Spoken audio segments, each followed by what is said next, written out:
Om Mani Padme Hum. Om Mani Padme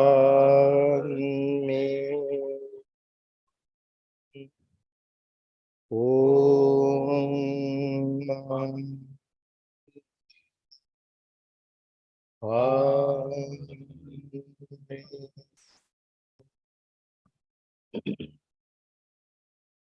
Good morning, Alvin, and welcome to the Sunday service.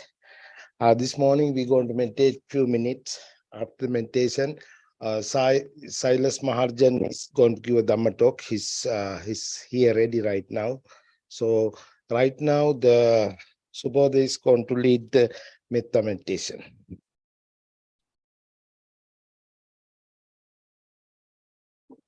Let's begin by getting into a comfortable position and closing our eyes.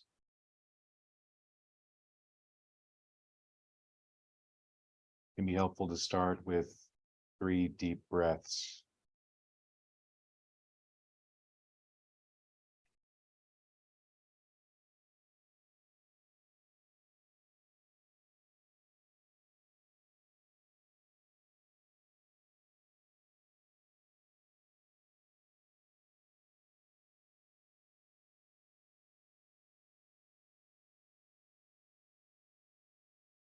And let's now generate thoughts of loving kindness, thoughts of goodwill, thoughts of metta, beginning with ourselves.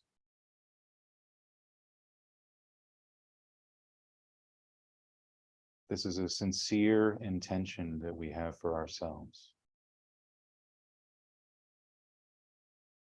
You may think, may I be happy, may I be peaceful, may I be free from suffering.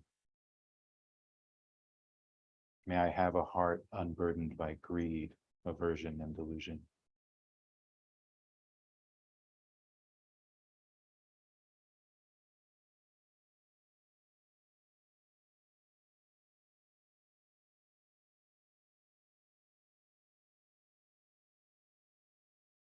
Let this be more than words that you think to yourself or words that you hear me say, but to truly feel it for yourself, to have that wholesome intention for yourself. An intention that your heart and mind be light and free, unburdened.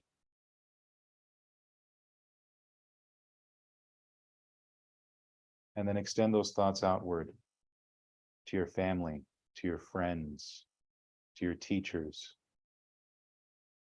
to those you hold dear.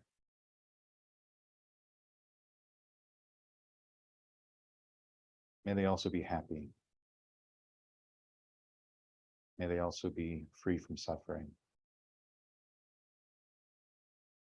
May they also have hearts and minds unburdened, free.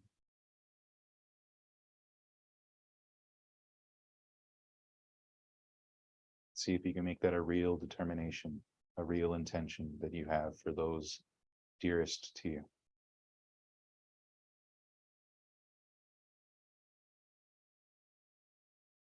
That they might live lives unburdened,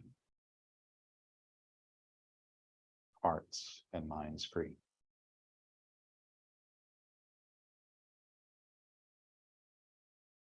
And now extend further to acquaintances, people that you may not know as well.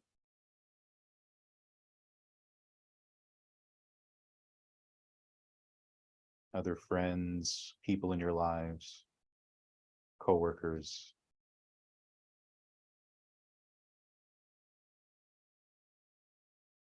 the various people that you interact with. For them too, see if you can generate wholesome thoughts for them. Thoughts of goodwill, thoughts of loving kindness. That they be happy, that they be peaceful, that they be free from suffering,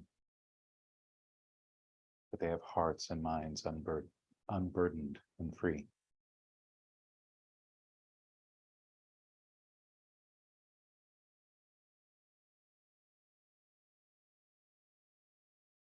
And now further still, see if you can generate those thoughts for those you might have difficulty getting along with.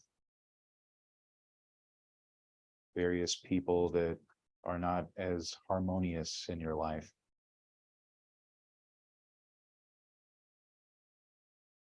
Even for them, we generate thoughts of goodwill, thoughts of loving kindness, to set in our minds skillful intentions and desires, skillful thoughts.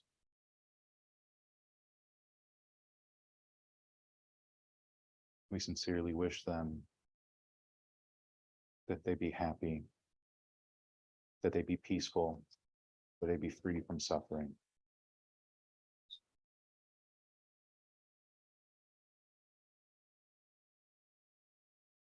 That they have hearts and minds unburdened by greed, aversion, and delusion.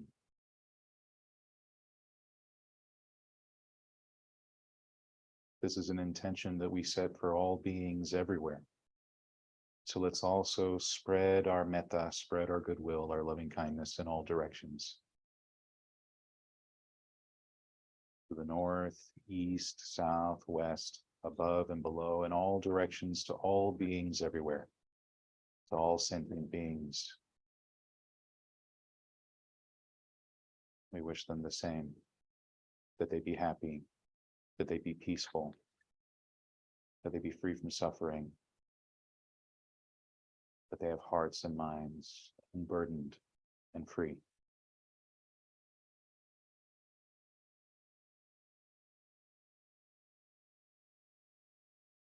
Meditating in this way, we are setting aside greed and distress with reference to the world. Setting wholesome intentions for ourselves and all other beings in all worlds. With that, let us turn to our breath. Be mindful of the breath as it comes in and it goes out. And we will remain with the breath until we hear the bell.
Sadhu, sadhu, sadhu. Thank you, Subodha, leading the Metta meditation. Right now, we are ready for the Dhamma talk. When I was calling last time to the Sai Maharjan, he was in Washington, D.C. having a conference. So he said, yes, Bhante, I will be here. So he's here ready. And I don't want to spend more any time. So I want to listen to your Dhamma Talk right now. Good to see you, Bhante. Good to see you after 1 year, maybe. Yes. Long time, Bhante. Okay. Thanks for the coming, Sai. Yes, Bhante. I was happy.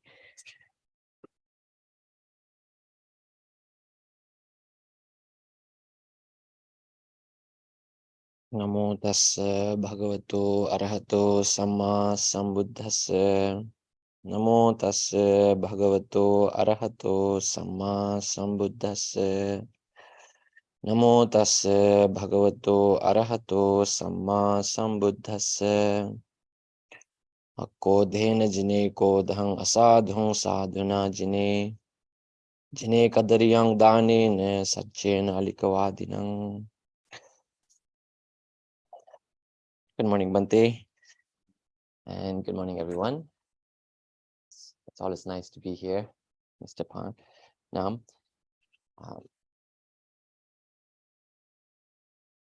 we've been talking about Abhidhamma in my previous meetings, and I'm happy to be here in person today. And Subodh, thank you so much for leading that loving kindness meditation. You presented the concept of loving kindness very well, and I think that's the purpose of our living, because in Abhidhamma, the Buddha tried to explain how to use our mind in the right direction, to the wholesome path. And I think about the Buddha's approach, there is biology and there is psychology, right? Biology is very instinctual. We have basic needs, and psychology, it has its own desire, its own both strength and weaknesses. Now, Buddha was well aware about both of them. So if you remember some of the Buddha's stories, there was a time this one man walked into the temple and he was hungry. So being the Buddha, you would expect that you would think that Buddha, okay, sit down, let me give you a Dhamma talk, wouldn't fit well because he's hungry. So Buddha advised, okay, you should eat first. So he was very aware that biological need comes, sometimes supersedes psychological enlightenment. So after you feed, and then you can talk to him about any senses.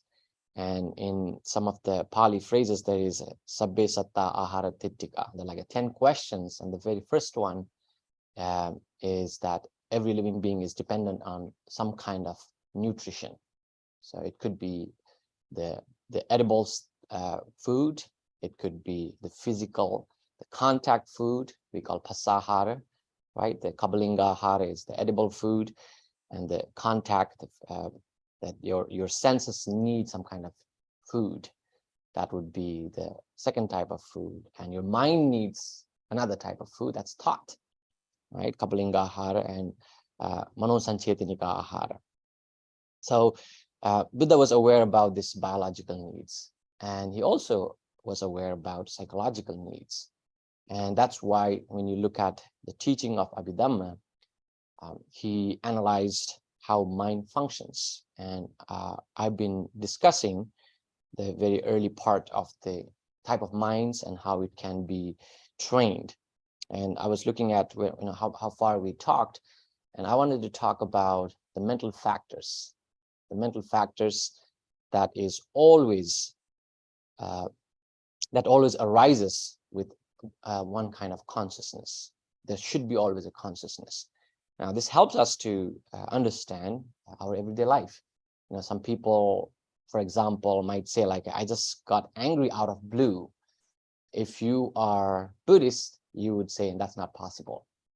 You can't get angry out of blue, because in order to have the thought of anger, the emotion, so to speak, you need to have the consciousness. And there are today I want to talk about the 7 universal mental factors that is always present anytime you engage in some conscious activity. Now, it's not that complex. I'll try to make it simple. In Pali, it's called Sabbachitta Sadharana, or universal mental factors. And they are Phassa, Vedana, Sanya, Chetana, Jivitendra, Manasikara, Ekagata. So there's 7. We'll talk briefly about each one. Anytime you have a consciousness, there is this contact. There's a Phassa, right? The contact between the external world and your psychological interaction. Before it starts to you like or dislike, there is a contact. And once you have contact, then the next step is the feeling part. And the feeling, not in a sense that how we feel every day, the feeling is very rudimentary. It just starts. So let's say if you see something, it's very fast. That's why it's hard to fully grasp the idea, but you see the light, and the light could be pleasant, unpleasant, or neutral. So those are the 3 ways you can interpret the contact, then the feeling part. And the interesting one is the sanya, the perception of it, and how you perceive whatever stimulus that you receive through your senses, and how do you interpret the perception of that contact. And that is the sanya. Chetana is extremely important one, because in compared to other non-Buddhist concepts, that the Chetana is translated as volition or intention.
Did they lose connection?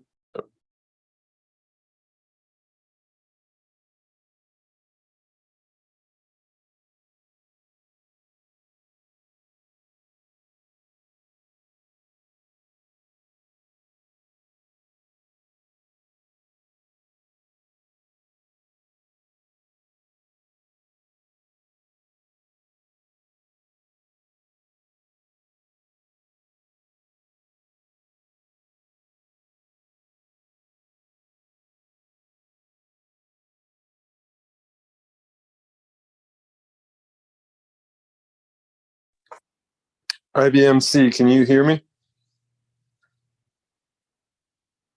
The audio has stopped. None of us can hear the temple.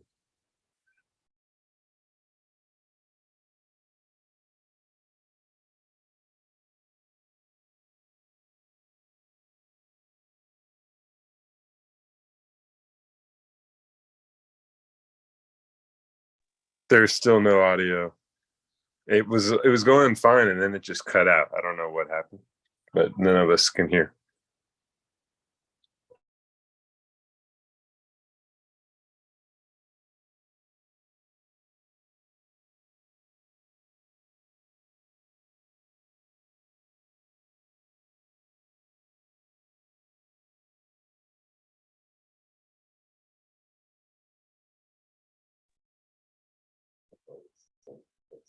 All right, try now. Okay, can you hear me now?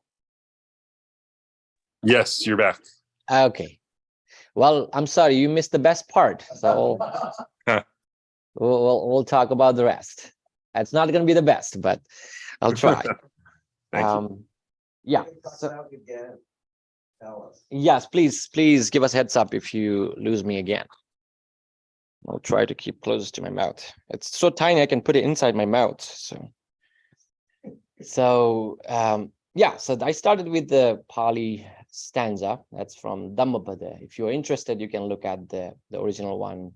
It's 223. Akodena jine kodang. And I wanted to relate that saying with, why do we want to learn about Buddhism? It serves a purpose. And the first line that you hear is like the loving kindness meditation that you just participated. It's about the Buddha's advice is always counterintuitive, right? In the world that we are asked to seek revenge and vengeance, anger with anger, eye for an eye, Buddha tried the opposite approach. He is more concerned about the long-term consequences than immediate satisfaction. If somebody hurts you, you would hurt back, and you might think that you win, but you just made an enemy, and that fight continues. And Buddha's approach is like akodena jine kodang. Try to defeat anger by loving kindness. So the akoda in Pali, it could be loosely translated as loving kindness. Now, some people think like, why should I show weakness? Well, it's not about winning and losing. It's about your deeper understanding about life, right? In terms of your existence, in terms of your social life, it prevents a lot of trouble. If you can have that loving kindness toward others, you're not protecting others per se. Now, a lot of people misunderstand. If I practice loving kindness, the world should be peaceful. We wish that. That's a wishful thinking. What happens is you become peaceful. You are fighting against these urges to seek revenge, to hurt, to averse other people. So it's more for yourself. And you can call Buddhism a very selfish approach. Well, we need a lot of selfish people like that. Those who look at themselves and try to tame their temptations, tame their anger, tame their emotional urges. If we have a lot of people like that, those who are selfish, look at themselves and control their anger, the world will be peaceful. That's what the Buddha's approach is. We sit down and we practice. May I be well, happy, and peaceful. May I be free from anger and hatred. It's more so not for the other people, it's for yourself. And that's how Buddha started his journey. Other people challenged the Buddha, why didn't you do this before? Well, his answer was, Buddhoham bodhe sami. Well, before I help someone who's sinking, I should be offshore, right? I cannot help as I sink myself. So I need to realize, to help others to realize. So in the same way, if we can have, the selfish is a strong term in English. And in Sanskrit, in Pali, we call atmartha. That means atma is self. There's multiple meanings, but the loose meaning is yourself. And artha is do something that's meaningful to yourself.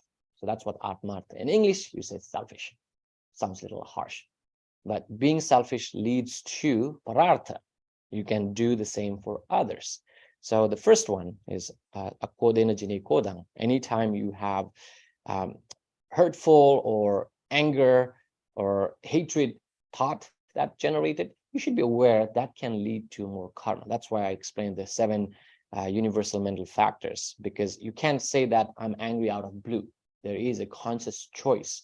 There is your intention. There is your perception of that experience. There is one-pointedness. You focused on that experience. That's why you feel it generates more of those negative thoughts. And it can lead to more of those kind of consciousness. So that's this first teaching. How can we know that as you get angry, there's multiple factors are playing a role. How can I subside? Now, there are many techniques that I like. The meditation, the early part. There are some people very difficult to deal with, and sometimes we are very partial. We show loving kindness. I will spread loving kindness to everyone except that one neighbor. I hate him. that is not the right way to do it. Again, you're not trying to cure your neighbor who is pain in the butt, but you're trying to cure yourself. And that's why we start, I'm going to practice to protect myself rather than others. And the second one is asadung sadhuna jine. And that's where we need. And this world is day by day lacking that sadhu. Sadhu, we also say sadhu to Bantes in Sinhala. In Pali, sadhu means goodness. Goodness, we can defeat a wrongful or misdeed by goodness. And how do you do that? Well, this is one way to expose. Coming to temple, associated monks, learning about Dhamma, expose us to a lot of great ideas.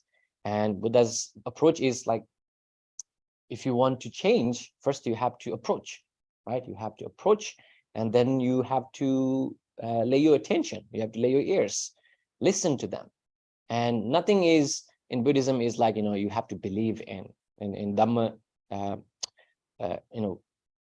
Homage to Dhamma, we say that Swakato Bhagavata Dhammo Sanditthiko Akaliko Ehipassiko. That's a beautiful word. In Pali, you have to come and see how this thing is taught. And it's up to you, how do you perceive it? Some people misuse, it's on you. Some people try to learn few things, carry a couple ideas, and apply that in life. That's where Dhamma becomes real. That becomes, you are in that path of Dhamma. So to defeat the evil or cruelty in the world, we need more goodness. We need more people who has this consciences, who are humane, right? We cannot go out and complain that's so much bad, so much trouble, and you don't do anything to change it. And the third one is Jine Kadariyang Danena. That's another important teaching in Buddhism, is generosity. There are people who don't like to share, but Buddhism constantly encourages to learn to let go. And sometimes people misunderstand. Generosity does not mean you're just giving. There's a deep philosophy behind it. Why do we need to give? Yes, you will give so the temple, the monks, the practice continue to prosper, but it also takes your own desire away. For example, practicing Buddhism could be challenging for many people because we talk about letting go, right? When we practice meditation, we sit down and practice mindfulness, there is pain. I've been sitting and I can start I notice there's a subtle slight pain in my back. And when you practice, you learn to let go of that attachment to the pain, right? And later down the road, when you are deep practice, you continue to practice, you have to let go of a lot bigger attachment, right? That's the whole purpose of meditation. And if somebody has not practiced generosity early on, material letting go, the person will struggle to practice this, the generosity. So that's why in Buddhist philosophy, you find many places, dana, sila, bhavana. The Buddha always started with the generosity, then moral practice, then meditation. Dana, sila, nekkhamma, the 10 perfections starts with generosity. So in many places, dana or generosity or letting go has been placed first, because that's the early practice we should start, and that can take us to deeper spiritual journey. So to win those who are stingy or those who are less generous, we practice giving. And the last one is Satchen Alikavadina. We can try to defeat lies by practicing truthfulness. That is the Buddha's message, and he showed that in how important it is to tell the truth, because what we are doing now is, at least when I'm talking about Buddhism, I try to reference back to the Buddha's teaching. And that's one problem. We see that a lot of people interpret the Buddha's teaching in their own understanding, which is not bad, but it could turn into a problem. So if we stick to the original teaching and we try to preach or talk about it and be open to questions, That's how you can unearth the truth. Because some people may say that what is the truth? Well, it's relational, right? For Buddhists, suffering is a noble truth. For the sake of example, now some people might say that you're crazy. How could be suffering a noble truth? Well, we look at that as the factor that keeps our life going. And we're not talking about the pain that is caused by certain injury. We're talking about that impermanence that inherited in that suffering. If you look at the teaching of Four Noble Truths, the first one, there are 12 factors of suffering. Now, one of them is appiyehi sampoyogo dukkho. Living with someone that you dislike could be suffering. Why? Because you wish for something else, right? That's where the suffering comes. It's the discomfort that continues to bother you. And there's another one, appiyehi vipayogo dukkho. Being separated from the loved one is suffering. Why? Now you can think of it. Well, you wish to be with that loved one, and separation causes discomfort. And yampi chang nalabati tampi dukkha. Not having what you wished for is also suffering, because it leads to that dissatisfaction, discomfort. So that's why we see suffering as a noble truth, one of the noble truths. So it's a relational. That's how we know the truth exists. It's not ultimate truth. I want to be careful. There is no ultimate truth that we talk in Buddhism. It's all relational. And that understanding helps us to find the right balance in life. And I think that's what I want to conclude. Buddha was very aware about the world condition, and he was not living in the world of cotton. He had to deal with all kind of adversities. There were people who tried to kill him multiple times. In fact, his own brother-in-law tried to kill him multiple times. He had people who hated him to death, tried to have some plots.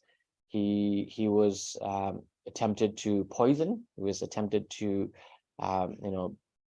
defame. Many things happened in the Buddha's life, and he continued to be in that journey of sharing the truth. And I like all these Buddhist stories because it helps me to overcome some of my struggles. It helps me to think about how Buddha had faced them, and I can do not at the same level of the greatness, but it helps me to understand my life. It helps me to continue my journey as a person in this world. So having said that, I hope that trying to defeat anger with loving kindness, trying to defeat lies with truth, according to Asadu, trying to defeat evil with goodness, trying to defeat stinginess with generosity, and trying to defeat lies with truthfulness should be our lesson. And any Buddha's teaching is a great lesson for us. And if you remember at least one out of these four, my suggestion is apply that in your life rather than accumulate knowledge and never practice them. Apply that in your life and see how it works. And one last thing that I would add to conclude my talk is that if the Dhamma, the Dhamma that you're learning about Buddhism is making your life a burden, if it is turning into a burden, and if your life is less worthy of living, then you got the Dhamma wrong. It should not make your life any harder. Either it should alleviate whatever you're dealing with, it should improve your status of mind as you expose yourself to the Dhamma. If any Dhamma that you learn and makes your life a little harder, and like you're more stressed, more concerned, more confused could be debatable, but if your life is not improving as you learn Dhamma and practice, then you should let go of this Dhamma. That's not the right fit. So thank you for listening, and I will take any questions if you have.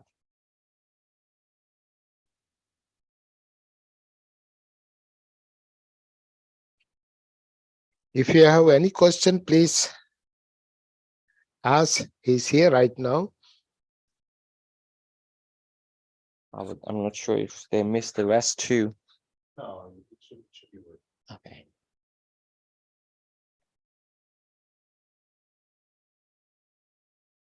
Nama kawuruත් නැද්ද?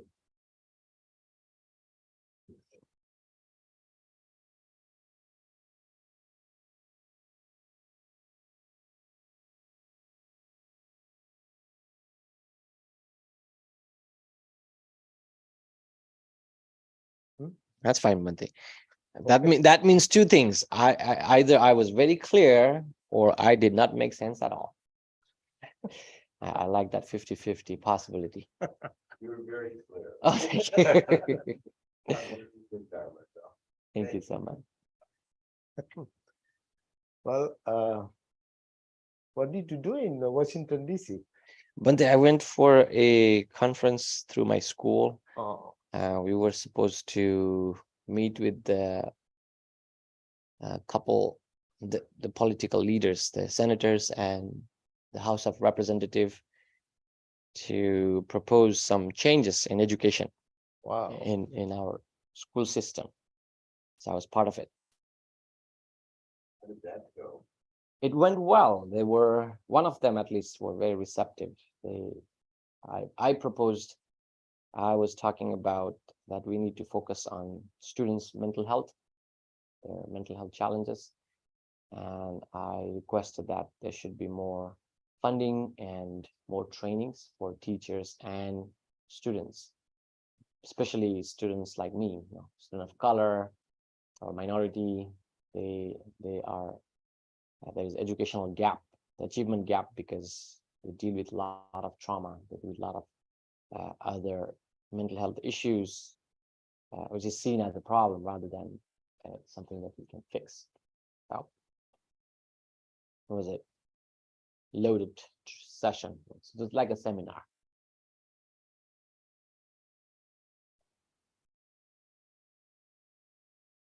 All right. If there are no questions, we can move back to the chanting.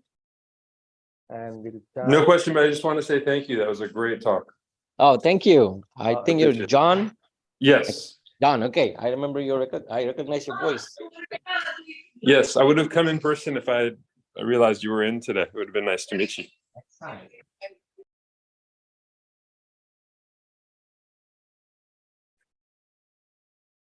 All right, John, thank Thank you. you, Sai. Thank you. It's Judy. Thank you always. Can't see the screen, but I'll thank you for joining. Okay. Thank you very much. That was very valuable.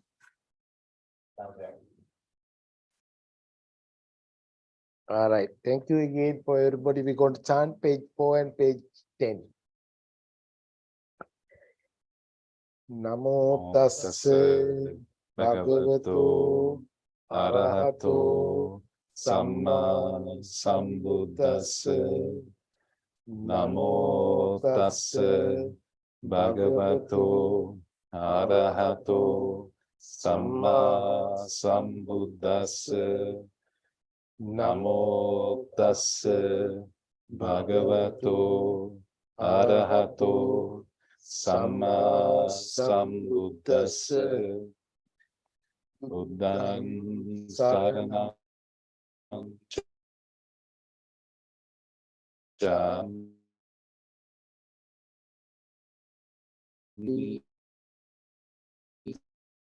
sagacchami.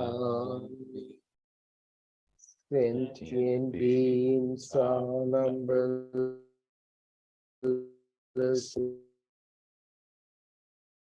deluding passions are inexhaustible.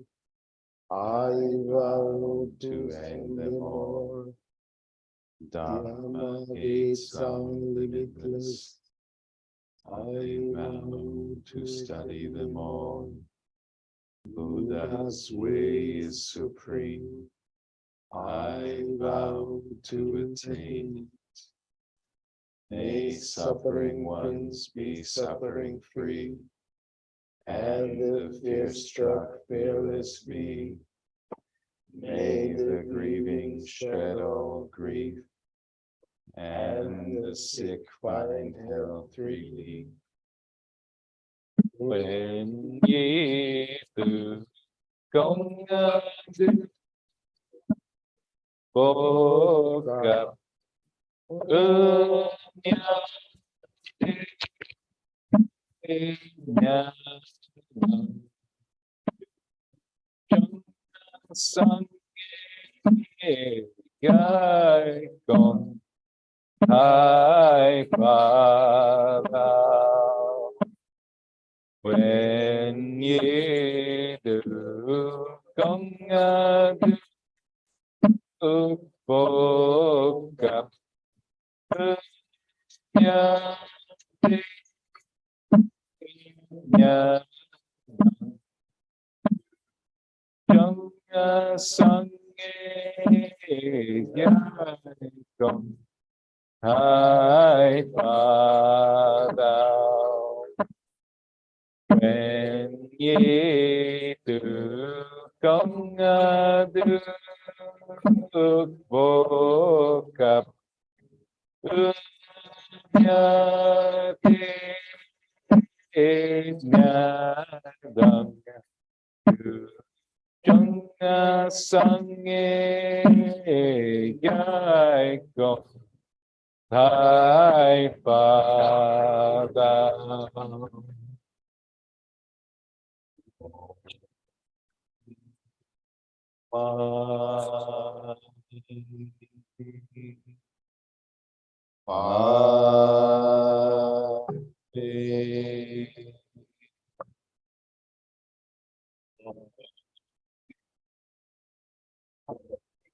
For everybody, thank you, Sai, and thank for all the members. And next week, I think it's going to give a Dhamma Talk. Please come and join. People little bit coming to temple right now, not all the time, sometimes more, sometimes less, but temple is open. Please come and join. That's it right now. Thanks again. By the power of the Buddha, Dhamma, and the Sangha, you all be well and happy. Sadhu, sadhu, sadhu.